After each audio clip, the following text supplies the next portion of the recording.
You want to buy, when you come to my restaurant, you want to drink wine. Most of you want to drink wine, and I want to sell you wine, but I don't really want to hard sell you. I want to give you the options. I want to tell you, hey, if you're looking for a Merlot, I have these 4 fantastic Merlots in the category you're looking for. Oh, and I happen to actually know this vineyard. We were there, and I've met the owner of this one, and this one has this body, this one has this flavor. And then you're going to make the decision to buy it. It's not me telling you, hey, this $63 bottle of Merlot is what you need tonight as opposed to this $43 bottle. Then you'd be like eked out, right? But if I told you this $63 bottle, we were at the vineyard, it's 600 acres, we met the owners, here's the pictures on our website, this and that, you're going to feel that connection, and you're going to feel better about spending 63 bucks. You might not even want to spend the 43 bucks because you know there's more of a connection, an emotional connection on that $63 bottle. For me, and now I'm showing to you, and that has happened. Last year, a customer came in for lunch. They were going to buy a $37 bottle of Chianti. And we talked about one of our past Italy trips. Been to Italy 3 times. Talked about one of our past Italy trips. Got in a conversation with Jamie. They were so ecstatic to spend $109 on a bottle of wine for lunch. And loved every sip of it. Loved the story. They actually came back again for it. Yes. But it wasn't a hard sell. We just gave them some information. We told a story, which we're going to talk about storytelling. Be a storyteller. Content's king. Be a storyteller. I have no problem charging $1 more than the restaurant down the street for what appears to be the same item. So if I'm selling a portobello, grilled portobello appetizer, and they're selling a grilled portobello appetizer, I have no problem charging $1 more. But I have to tell the story. If you know that my portobello is from down the road, and it's raised locally, the farmer, the name of the farm, this and that, there's more transparency, you're willing to pay $1 more for something that you know about. There's a more of an emotional connection than something else that you don't know about, right? Especially if you're very conscious on food. Because again, a lot of my markets are very conscious on their food. And we do a lot of educating.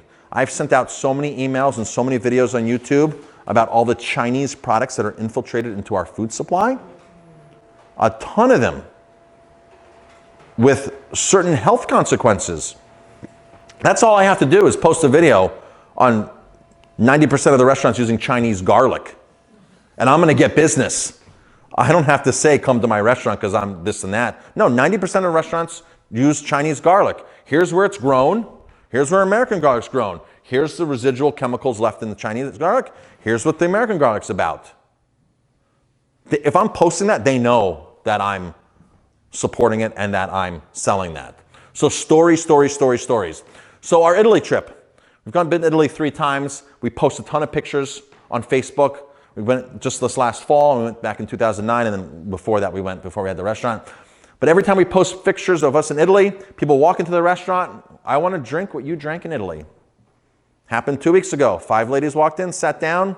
They go, we're drinking what you drank in Italy. Simple as that. They saw the pictures. We were at 12 wineries. They want to know the story, the emotional connection. Sourcing. I brought a ton of people to the last wine dinner. Sourcing from farms, farm to table. For me, that's huge. That's a big selling. Social responsibility. That's a huge term in food now. And I've been on that. I've owned socially responsible food. I've owned that domain name for 5 years before this was really even a popular buzz, because I saw this is where the industry is going. And now you have all these documentaries on slave labor sugar, slave labor chocolate, slave labor shrimp, slave labor seafood in Thailand. They're all over the place now. New York Times writes about it. Time magazine writes about it. And I knew that this was an issue because, again, I'm passionate about the industry and I do my research. And I know these small little details of my industry because I've researched it. It's just a part of passion. I can read all day about this stuff. And so I knew that this is a big issue. Socially responsible cuisine. So this website I have gets great hits. I've repurposed other people's documentaries. It's great. I also have a site called nofarmedsalmon.com where I've got some of the top documentaries on there. I've had people, marine biologists, reach out to me. One of the top in the world in British Columbia, and said, Marcus, you're doing a fantastic job. Thank you for your cause. And I'm like, all I did was took your information, so-and-so's information, and I put them on a website.